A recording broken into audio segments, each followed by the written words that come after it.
Hi, Misha here, and we've been kind of going through slowly but surely FAL variants, and I've covered this one before, but it's been 2 or 3 years, and since this exact build recently came in, I figured let's talk about the Austrian Steyr Sturmgewehr 1958, STG.58, kind of the interesting post-war history of that nation, and how it's thanks to Steyr we ended up with DSA receivers and really the whole SA.58 product line going back to the 90s. So we'll talk about that too.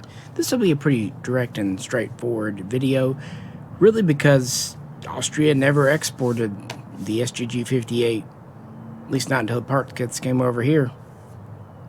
But they're among the nicest FALs made, considered to have maybe the most accurate, high-quality barrels, and an STG.58 was actually my first FAL build coming up on 25 years ago.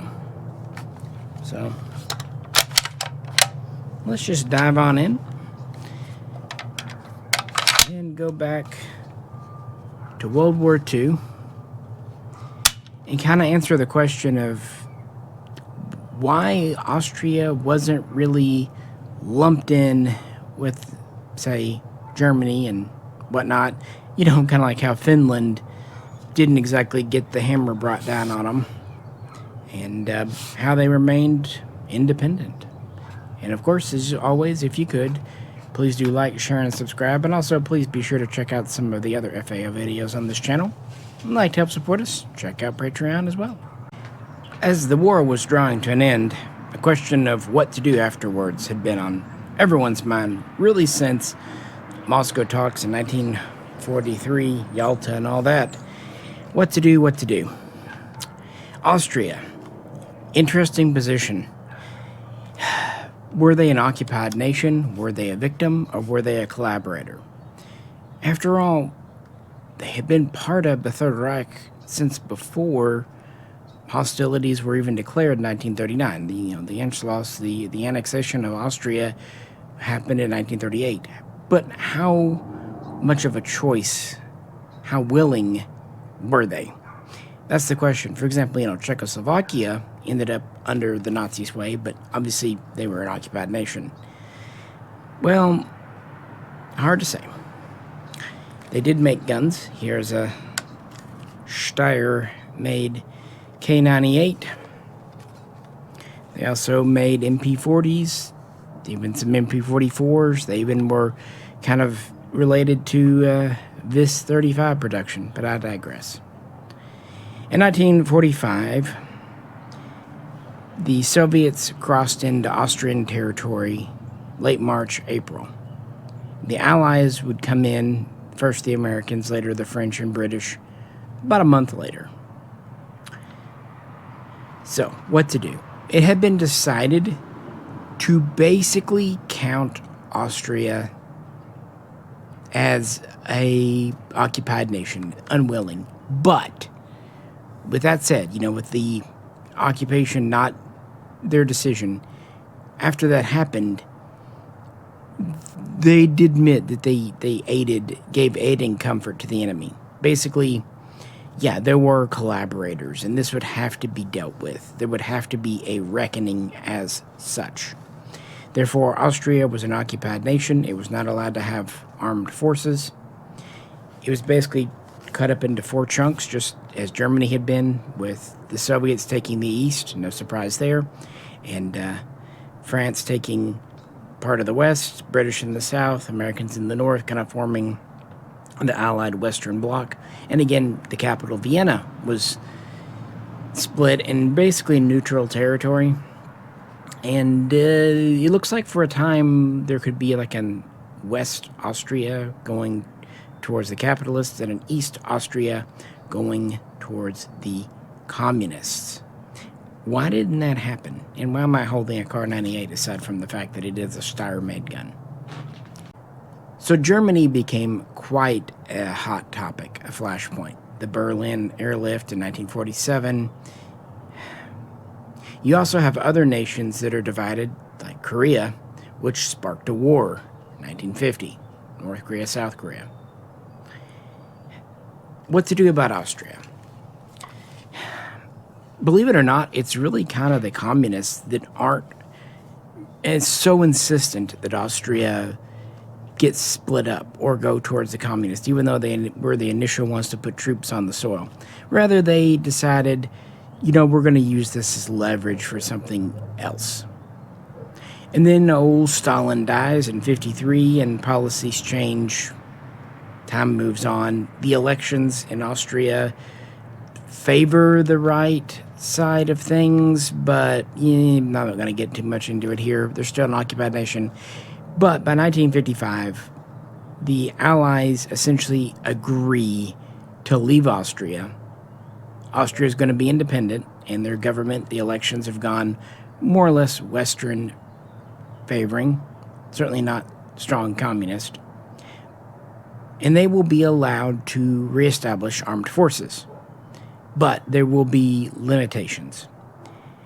For one, the size of the military, about 53,000 men initially. This will expand a bit. The Bundesheer will be established on October 15 of 1955, right after the Allies and the Soviets left. And while they have a completely independent government, like Finland, they weren't supposed to join either NATO or the newly formed Warsaw Pact. And the reason I'm holding this, aside from the fact it's just kind of a neat Kriegs model made by Steyr, is the Bundesheer, the BH, needed guns in 1955, right as they're forming. And, well, they have lots of K98s. They made their own. They've got German guns. They would also be supplemented by some M1 Grands donated by the West, but 30-06 is not a standard cartridge for Austria. And, again, they're kind of supposed to be neutral. They also were donated some M1 carbines. They were used by support troops, that kind of thing, reconnaissance divisions, some police, but namely K98s. You might think STG.54s, but while they had some, I guess they just didn't have enough, and it was, again, a non-standard cartridge. So the bolt action was the deal, is the Bundesheer would start going in 1956. There would actually be quite a few members of the Wehrmacht, or formerly so, in the Bundesheer, but they would kind of go through a loyalty test, a proofing, to make sure they weren't actual Nazi war criminals, at least in theory, because denazification was something that both sides demanded. And, of course, independent elections and all that. But this is an outdated gun by that time. They need something new. And while the terms of the agreement absolutely did not allow them to ever partner up with Germany again, it didn't say they couldn't take a cue from that nation. And, of course, as we've recently discussed in a video, they first adopted this. West Germany went with the Gewehr 1, G1. Now, we've done a complete video on this, so just the highlights where they're relevant today. The BGS, the Border Guards, went with early versions of the FAL, purchasing a few thousands.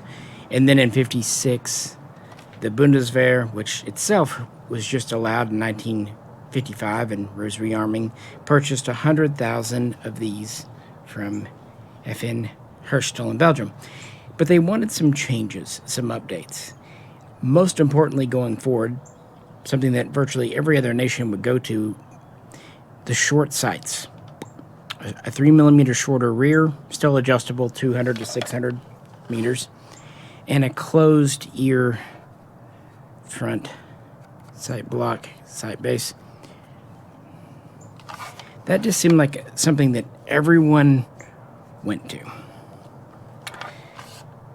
The G1s also used the new pressed steel handguard with folding light bipod. This adaptation was not specifically made for Germany, but they were one of the first major users. And this is an early generation, as we can tell from the screws in the plunger. We'll get to in a minute. Even the handguards. They actually tried, in prototype form, wood handguards, but they were too brittle.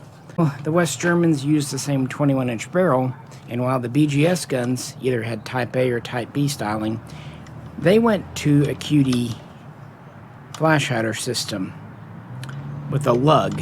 Very similar to a Type A lug, but moved more forward. And this would end up being pretty unique to the G1.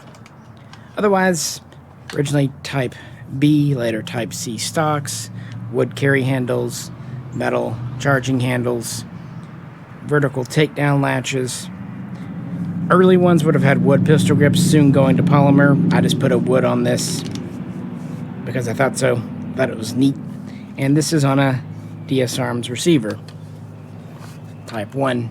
Austria took cues from this. And the nice thing about Belgium, they were willing to customize, within reason, the FAL to meet their clients. In fact, early on, they even thought about offering a different calibers as they'd done with the FN49.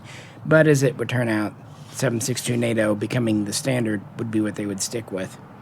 Now, the big reason that West Germany never adopted the G1 further than this and went to the G3 just a couple of years later, it's well known, FN was not willing to give them a production license. Sell them guns, make money off of them, absolutely. Give them the ability to make as many as they wanted domestically. Not after World War I, World War II. Plus, Dudenheim Seif, their lead designer, absolutely hated Nazis, and he probably would have completely lost his mind if that had happened. So, there we have it. What about Austria again? That unique position. The Allies, Britain, America, France, if they'd ever wanted to, were allowed to produce the FAL free of charge. Germany, not at all. Well, Austria ended up right in the middle. This is a different build. This is a relatively early production Steyr kit on a DSA receiver. It's actually a Type 2 receiver. It was actually based on a few different ideas. They started testing out rifles in 56, running through 57, and into 58. And they would try out the FN FAL metric style with what was available at the time. The Armalite AR-10, perhaps some early versions like the Sudanese might have made their way over. Also possibly Swiss SIG SG.58 variants. After all, Switzerland's right there next to Austria. Also a Germanic country, also nominally neutral. Good pick. But they had their own detractions. But really, the FAL's main competitor in Austria, just as it had been in West Germany, was the Spanish SETME Model 1958, or Model B, really the first version capable of firing 7.62 NATO. The original Model A was a lower power 7.62 SETME cartridge. So, why did they adopt the FAL? How does this differ from the G1? And, well, what about production at Steyr? Very clearly, they started with the G1 pattern, which was really the latest metric. But they obviously really weren't keen on this QD muzzle device. Again, really no one was except West Germany, and even they only had that first batch.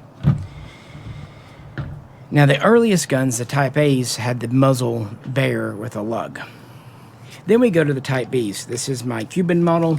Yes, I get a lot of mileage out of this in videos with the Type B flash hider. It's keyed on top. It has a lug on the bottom, bird cage, kind of like the British L1A1. This is what came next. The BGS guns, some of them had this. And this is one of the earliest like threaded on devices. It's like a 9/16 by 24 left-hand thread, although early on they were right-hand threads. This one has the short sights, Type C stock, whale hump, and the late style wood handguards, sometimes called T.58 handguards, but these were in use before the polymer would come in, really created their own improved G1 pattern. First, we ditch the QD device, essentially looking at the Type B, but they weren't happy with that either. Rather, we have the Austrian Steyr flash hider. This was not developed in Belgium, although the first ones were built there. This was developed by Major Steyr, part of the Austrian purchase committee that was looking at the trials. And it was maybe an early combo device.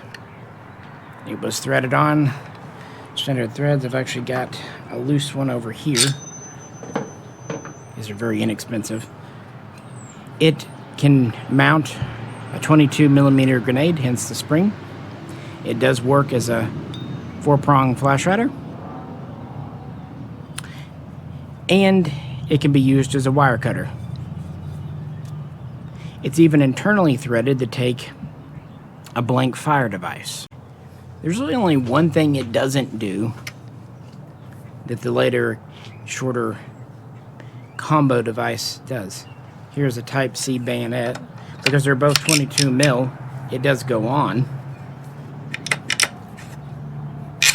but doesn't lock. Doesn't work as a bayonet mount. The Bundesheer did not issue bayonets. This is something that would continue through the later Steyr AUG STG.57. So this is kind of a neat little push forward, in my opinion, showing where the FAL design is going. I think it had a lot to do with influencing the Type C combo device of the 1960s. Two small but important updates were made to the bipod system. The G1, you basically just have a plunger, and the screw just kind of goes straight through. With the STG, a castle nut is now staked in place for the screw. The screw is longer, and you actually have a roller system instead of just a straight plunger. So it's not just riding on the edge, it actually rolls with it. The benefits of both of these improvements are quite clear. They also introduced a new gas plug here called a quick detach plug with this L-pieced extension. And they made a few other improvements to the gas system and barrel. In fact, let's go to the table to take a look. Removing the handguards. By the way, the screw is actually captive in one of the sheet metal halves. G1 standard gas system with the tube. Standard barrel made by FN. STG, we have this shortened gas system with an exposed piston and tube, and the truncated gas piston sleeve here, gas tube, is actually brazed on to the block there. I'm not sure what exact reason they did. I suspect saving weight, but could have been just making things simpler.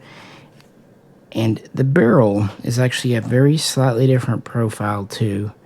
You can really see it in the chamber area with the steps here versus here. The STG.58 barrel is ever so slightly lighter profile. But again, the main difference is that these were made with Steyr cold hammer forging. I should point out that the early ones are often marked 762 cal with a K. Later ones are usually marked VCL 140, and they'll have the Steyr logo, little target. There are a few other different barrel markings.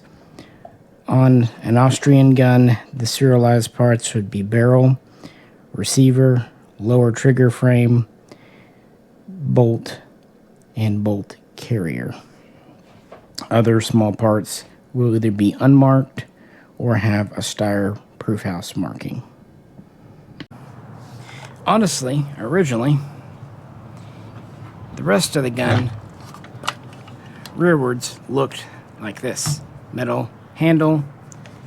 Would have been a Type C wood stock polymer pistol grip. By this point, FN is no longer making wood grips.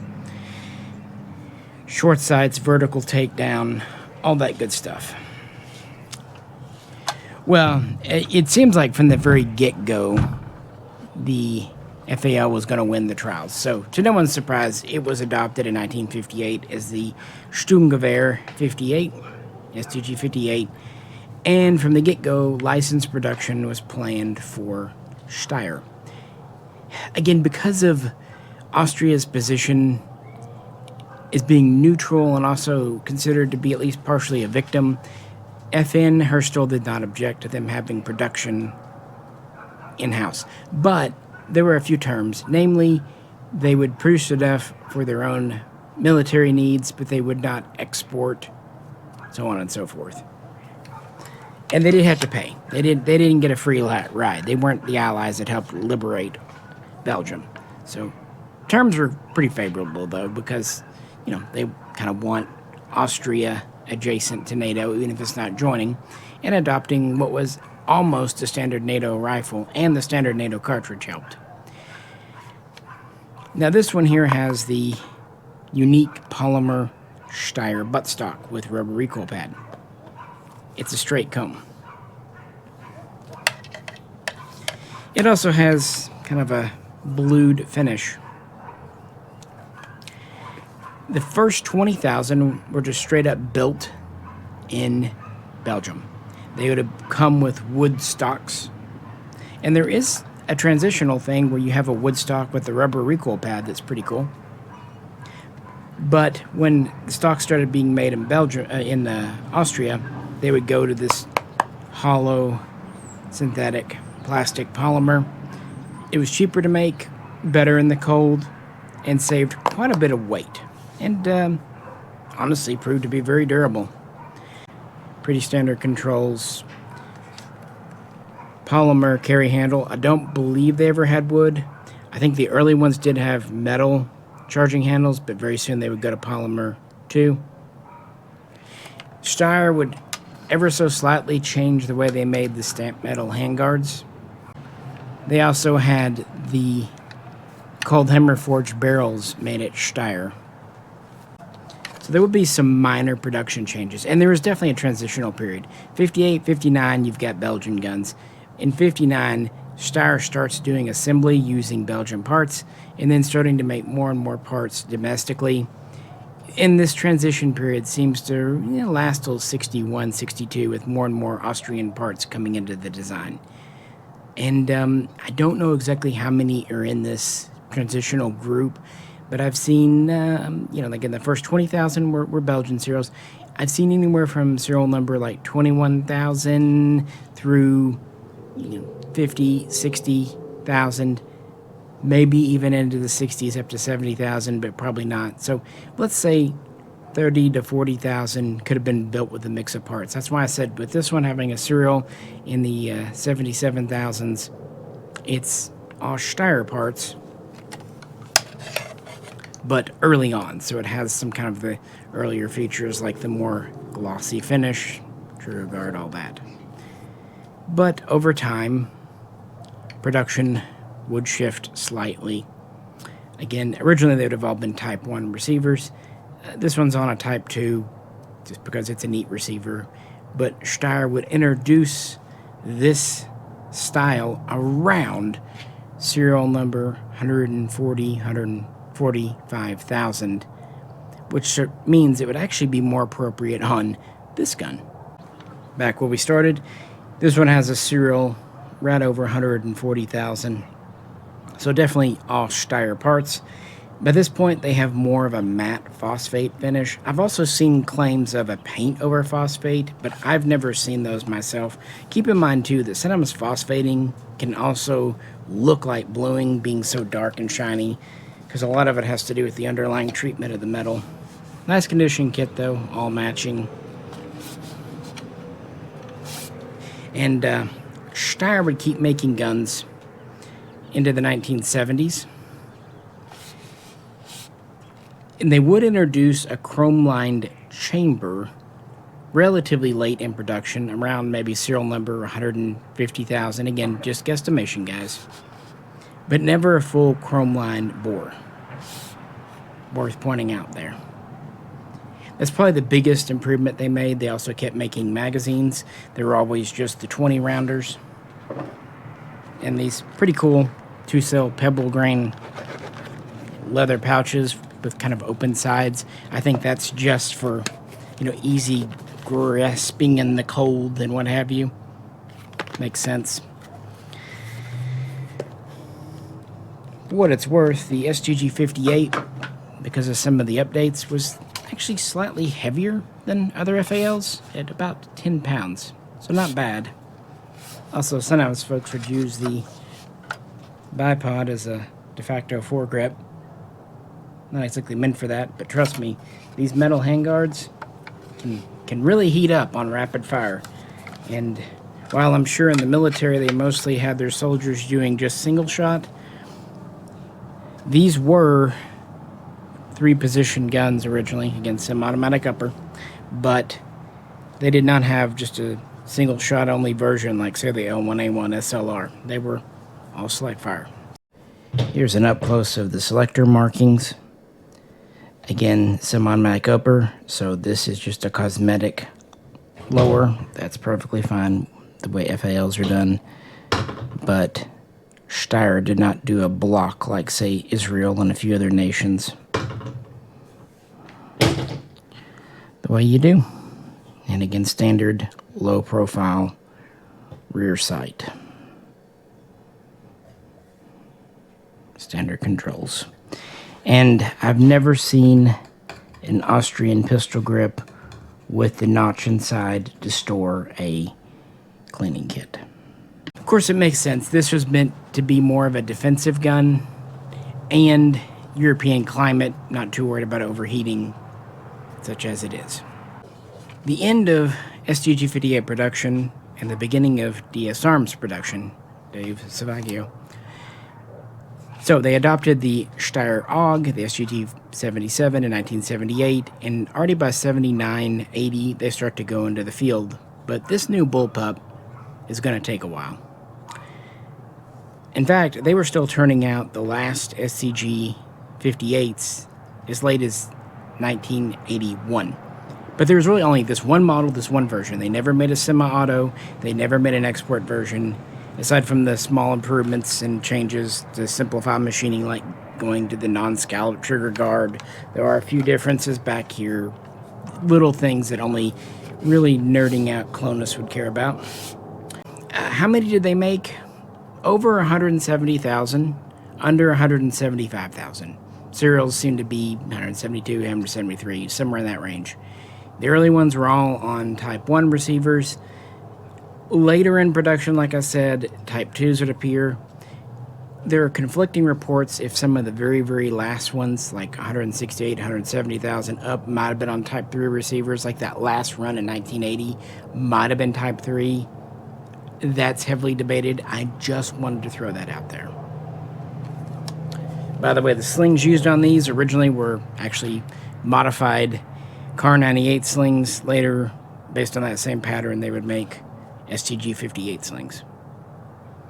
So that's it. They're not going to export the leftover guns. They're developing the new AUG. Most of these were put into storage, reserve. Some were kept around for parades, training, and drill. In fact, into the 21st century, a few STG.58s kind of received that.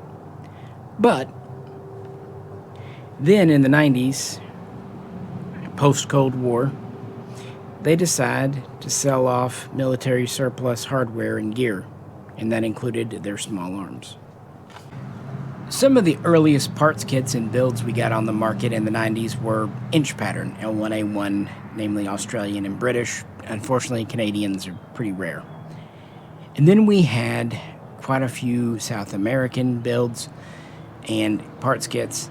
It wasn't really until the late 90s that STG.58s started appearing. The good news is they were usually in mint condition, matching some of the time. Of course, some have been rebuilt, rebarreled.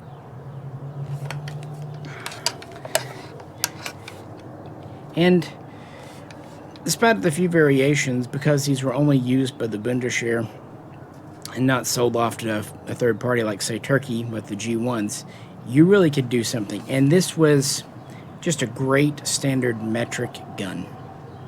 And luckily, metric receivers, good ones, were just hitting the market. Now, you could get imports like the MBELs and the FMAPs out of Argentina, but this is about the time DS Arms appears. Some of the earliest FAL efforts in the early 90s were Argentine imports. But then in 1995, Dave Zavagio, DS Arms, got wind that Austria, Steyr, was looking to sell off like all of its STG.58 stuff. It's just taking up space. So very quickly, a deal is struck. Now he gets 40 tons of just things in shipping crates. Parts, namely accessories. But he also gets blueprints, drawings, and what tooling is left over, worn out or otherwise. This is how and why DSA was able to make a basically clone-correct Steyr receiver. And the earliest ones seem to have appeared under the name SA.58 by 1997, 1998, and they were forged. And at least the first 40,000 or so were done under contract for DSA by LMT. Both companies were in Illinois. Your early DSAs will be the Grace Lake, and then you'll have the Lake Barrington later on. Both can be forged and are just exact spec to what it is. And they actually did a full STG.58 using all those parts, including having a kind of matte phosphate finish. So if you want a already built and warranted factory gun, and since they were never officially semi-automatics from Steyr, an STG.58 from DS Arms really is the way to go. And I'm not just saying that because I like their guns. I know that's a bit of a controversial take, but I think those who complain about DSA receivers either have forgotten or never had to work with things like the old Hess, or Hesse if you prefer, receivers, not to mention the Williams receivers. So compared to what we had before, and with limitations on imports like the MBELs, for a US made receiver, yeah, you might have to do some fitting, but now this one here is actually on a cast receiver. I believe DSA started offering cast receivers as a more economical choice around 2012, and people didn't love it. They wanted the forging. The deal is, forging pretty time-consuming and expensive, and it started off with like a 8-9 pound block of steel, ordnance grade steel, so this did save a lot, and they pass the savings on to the consumer. I can say, as a dealer point of view, if you get a cast receiver, type 1, versus a forged receiver, type 1 or 2, the cost difference is like $200. That said, DSA still offers forged receivers, even if not done by LMT anymore, and they make it pretty easy to tell them apart. The old LMTs typically started with a serial of DS, and the cast ones usually have a receiver starting with DSA, and the current modern day forged ones say DSAF for logical reasons.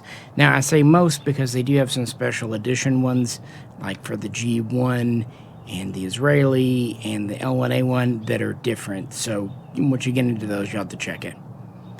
I like them. They're really the only receiver game in town, and I think it's good. It's kind of sad to see Kunin go, but those were cast. And I didn't hate Kunin. They were perfectly good. But DSA's just always seemed a little more in spec, had a little bit better feel. And frankly, anything's better than the old Hess and some of the old just Century Arms branded ones, which, Lord knows who made those. Probably Hess, but I don't know. There were some really dodgy receivers. And the STG is an interesting intermediate gun. It has a lot of the product improvements, but not all. But it mostly stayed static. Kept the vertical takedown, kept its own unique flash hider, kept the metal handguards. You don't see a lot of the updates from the 60s and 70s, including the receivers. Steyr never went to cast receivers, they always did forgings, whereas FN around 1977 started doing castings. And again, that's fine, especially with the Type 3. Just kind of a little interesting snapshot in time. Not a lot of history to talk about. Yeah, these were the Bundesheer's primary issue rifle for decades, but they were only for defensive. Austria was neutral, didn't join NATO, but was still more Western friendly than Eastern friendly, but still not. Yeah, kind of interesting looking at these cases of the Cold War where both sides kind of agreed to just stand back a bit. But anyway, felt like covering this today, and DSA along with it. Let me know what you think. Do you like the G1 pattern more, or the STG.58, or maybe you like the slightly older BGS pattern? I know a couple of guys do. Or maybe you like the later, like Type C. With that, appreciate you hanging out today, talking FALs. We're losing daylight, so good time to call it a day. Please do like, share, and subscribe. Like to help support us. Remember, there's always a Patreon. This is Misha. Catch you very soon. Next time.